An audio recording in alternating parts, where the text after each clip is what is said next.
Sargadelos, sentíndonos verdadeiros discípulos de Jovellanos e de Antonio Raimundo Ibáñez, o fundador desta industria única e exemplar, ecolóxica, non contaminante, afeita a paisaxe, multiplicadora da riqueza desta zona sen estragala. Sargadelos é unha industria modélica que bebe do exemplo daquel home emprendedor que foi, na segunda metade do século XIX, don Antonio Raimundo Ibáñez. Un home que quiso botar aquí a semente da súa fe nas luces e no traballo do seu pobo.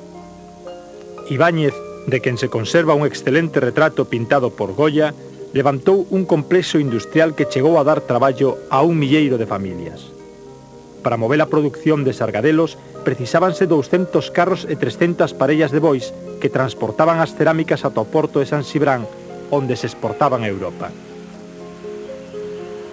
No Paseo dos Namorados rendimos homaxe a este ilustrado adiantado ao seu tempo que o remate sería incomprendido. Víctima dun levantamento popular instigado pola burguesía reaccionaria da zona, Ibáñez foi expulsado. As fábricas foron queimadas e, perseguido polos seus inimigos, foi asasinado para a vergonza da nosa historia.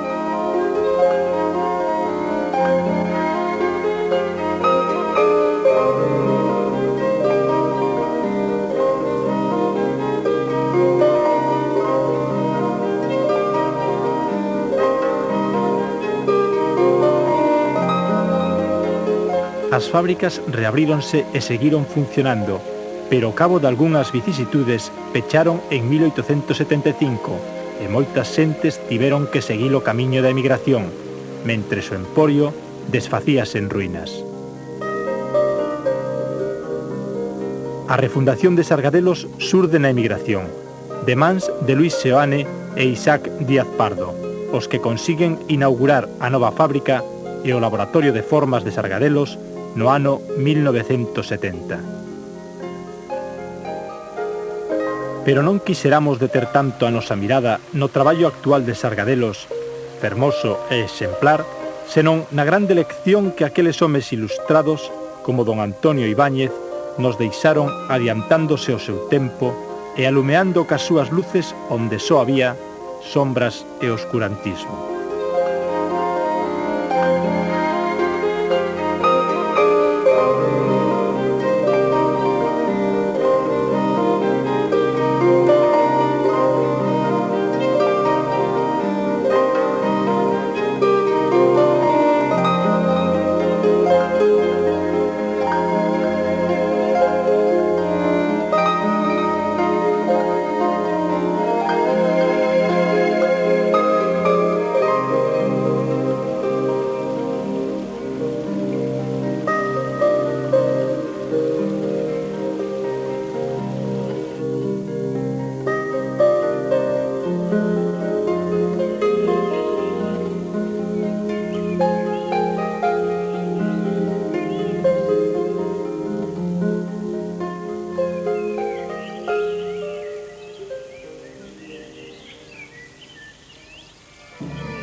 A viaxe toca o seu fin.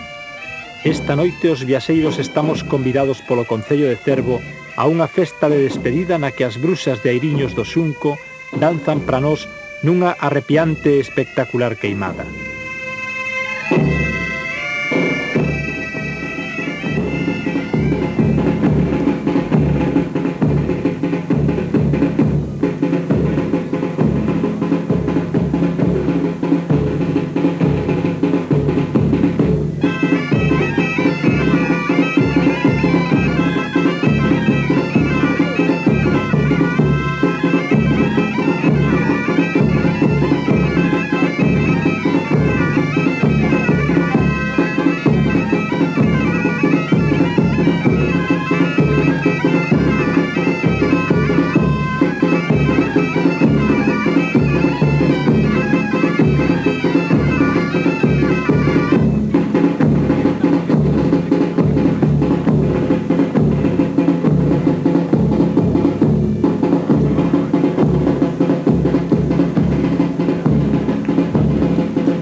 as meigas e o seu faldón. E non hai quen con elas loite. Bruxo eu, en condición. Os poderes máis potentes que na terra poida haber. Dono de tronos e relámpagos, e das tormentas que eu queira facer. Sonade forte, con ben forza, tronos, raios e relámpagos.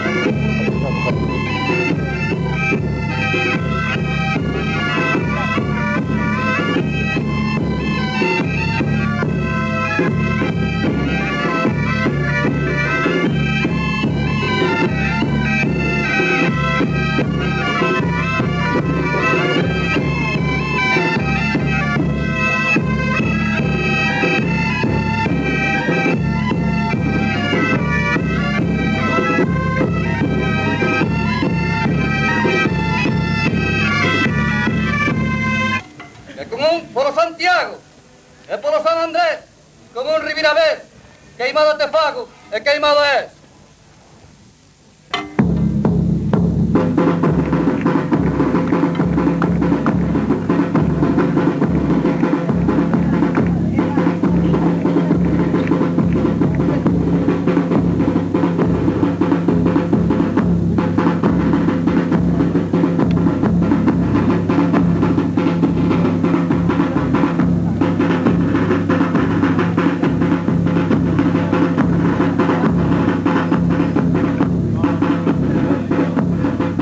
Pero as nosas aventuras aínda non remataron.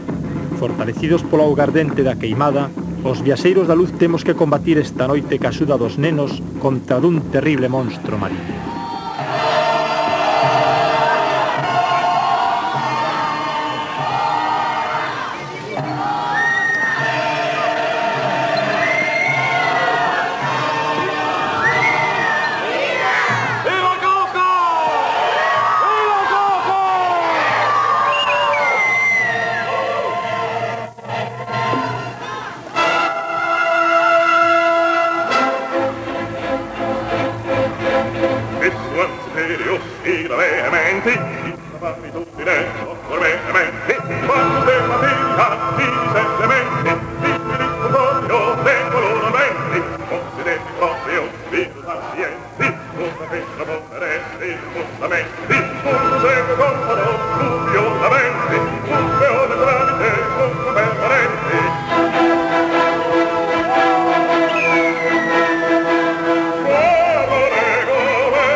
A fin da nosa viaxe lembramos unha vez máis a don Vicente Risco.